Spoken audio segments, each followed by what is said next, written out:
Last winter, I embarked on a long-awaited road trip to visit my college friends. After weeks of anticipation, I was finally on my way. The drive was going to be 18 hours long, so I decided to split it into two segments, planning to stay overnight at an Airbnb along the route. My first stop had been pleasant. I enjoyed the scenic views and made great time. But on the return leg, I wanted to try a different Airbnb to explore new areas. As I drove deeper into unfamiliar territory, the snow began to fall heavily, slowing my progress. By the time I reached my destination, it was nearly 9 p.m., and I could hardly see the road through the thick curtain of falling flakes. The small town I arrived in was almost unrecognizable, a collection of homes spaced far apart, surrounded by endless woods. The Airbnb was tucked away at the end of a gravel driveway, a modern cabin that seemed oddly out of place among the traditional homes. I parked and trudged through the snow to the front door, entering the code to get inside. The interior was warm and inviting, filled with the scent of pine. I took a moment to explore the cozy living room, kitchen, and bedrooms, feeling a sense of relief wash over me.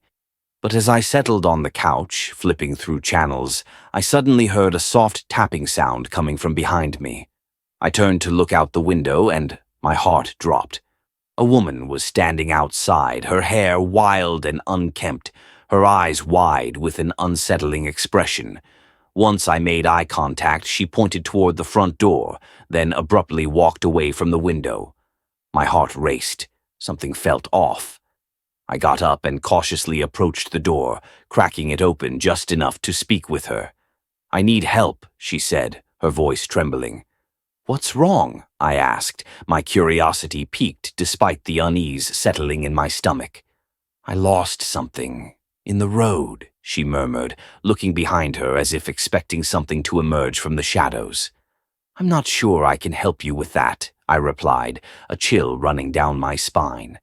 Her smile faltered, and she repeated her request, almost mechanically. I shut the door, feeling a mix of sympathy and dread. After a moment of silence, I returned to the couch, but her words echoed in my mind, pulling at my nerves. What kind of help could she possibly need? The night wore on, and I couldn't shake the feeling of unease that settled over me. I turned off the TV around 11 p.m., my mind racing as I climbed into bed. Sleep didn't come easily. I tossed and turned, my thoughts spiraling into the darkness outside. Abruptly, I woke to a noise, soft yet distinct, coming from the front of the cabin. It was quiet enough to be mistaken for the wind, but in the stillness of the night, it stood out like a beacon. I felt my pulse quicken as I got out of bed, creeping down the hallway toward the source of the sound. As I approached the front door, the noise intensified, a gentle scratching like nails scraping against wood. My heart raced. I pressed my body against the door just as someone on the other side began to push against it. The force was unexpected, and for a moment I felt as if I might be overpowered. "Who's there?" I shouted, my voice breaking slightly. The pushing stopped abruptly, and then I heard hurried footsteps retreating into the night. I waited, my breath caught in my throat, straining to hear what was happening outside. I locked the door, my mind racing with thoughts of the woman and the urgency of her plea. Was it her out there? Had she returned with someone else? I glanced out the window, but the darkness swallowed any trace of movement. With adrenaline surging through my veins, I grabbed my bag and keys. I couldn't stay here any longer. Whatever was happening felt dangerous, and my instincts screamed for me to leave. I bolted for my car, fumbling with the keys as I climbed inside, my heart pounding with fear and uncertainty. I drove away from the cabin, the headlights illuminating the winding road ahead, but my mind was consumed with thoughts of what I had just experienced.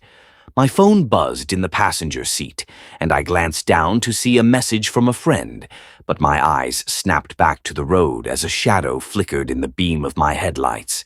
I slammed on the brakes, heart in my throat, as I looked up to see a figure standing in the middle of the road, a man with a gaunt face and dark eyes.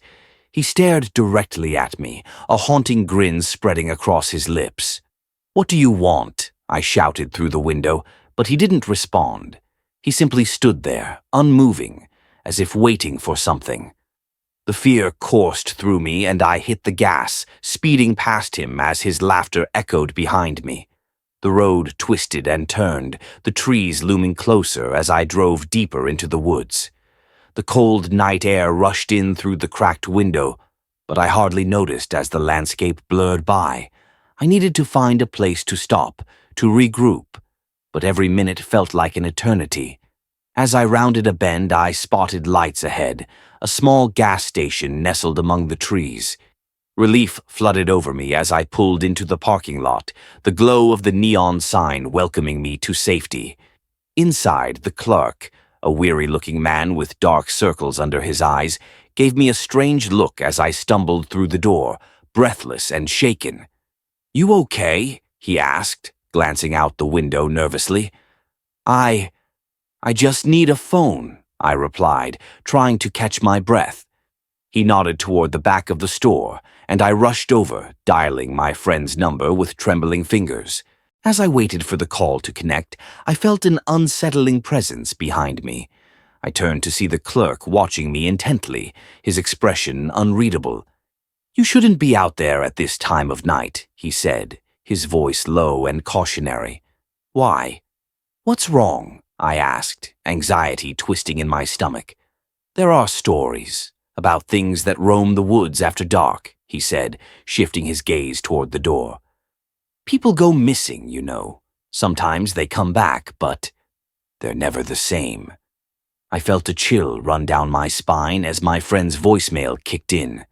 I ended the call, turning to face the clerk again, but he had already turned his attention back to the window, a look of concern crossing his face. "What's out there?" I pressed, my heart racing. He opened his mouth to respond just as the door swung open, and a gust of frigid air swept through the store. I turned to see a figure stepping inside, dripping wet and shivering. It was a woman, her long hair matted and wild, her clothes soaked through. "I need help," she said, her voice hoarse and frantic. My heart dropped as recognition hit me. It was the same woman from the cabin, her eyes wide with fear. I stepped back, unsure of what to do, but the clerk rushed forward. "You shouldn't be here. You need to leave." She ignored him, her eyes locking onto mine. "You need to help me. They're coming." Suddenly, a loud bang echoed from outside, followed by frantic footsteps. The clerk glanced at the door, his face pale. "Get back," he shouted, pulling me behind him as the woman screamed. Before I could comprehend what was happening, the lights flickered and the door burst open.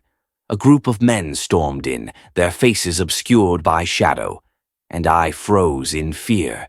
The woman backed away, eyes darting around as if searching for an escape. Part 5. The Final Confrontation. "Where is she?" one of the men growled, stepping forward with an intimidating presence. "You think you can hide from us?" Panic surged through me as I realized they were looking for her. I glanced at the clerk who had retreated behind the counter, eyes wide with terror. "What do you want with her?" I demanded, trying to sound braver than I felt. "She's a liability," the leader snarled, glancing back at his companions. "She saw too much." "Leave her alone," I shouted, my voice trembling. Suddenly, the woman bolted for the back exit, but one of the men lunged forward, grabbing her arm and yanking her back. "You think you can escape?" he hissed, pulling her closer to him. The clerk, shaking with fear, made a sudden move to call the police, but one of the men caught him and threw him to the ground. "No one's calling anyone," he warned. My heart raced as I searched for a way out, but the door was blocked. The woman struggled against her captor, fear radiating off her. "Please, you don't understand," she cried. "They're not human. They'll kill you all."